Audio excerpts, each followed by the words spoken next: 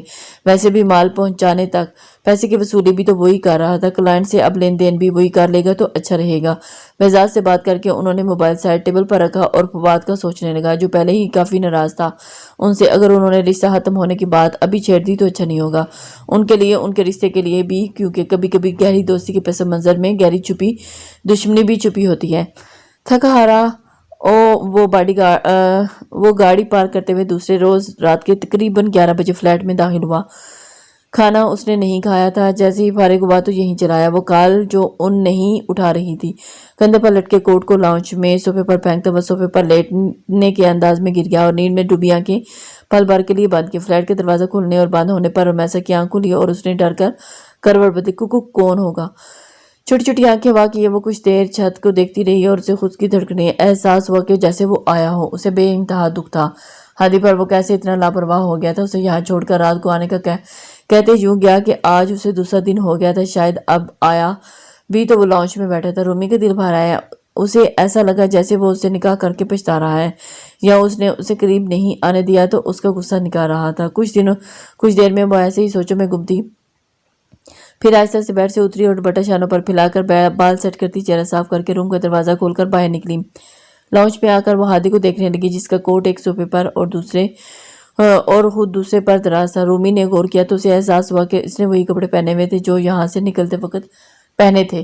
بال بھی بکھرے ہوئے تھے، آنکھوں کے نیچے سیاہ ہلکے پڑ چکے تھے، لب باہم بے بس تھے، اور رمیسا کا دل دھڑک اٹھا اس کی حالت پر۔ کیسے ایک باپ اتنا بے رحم ہو سکتا ہے؟ اسے اپنے بیٹے پر رحم نہیں آ رہا، حالانکہ وہ کتنا ان کا خیال رکھتا تھا۔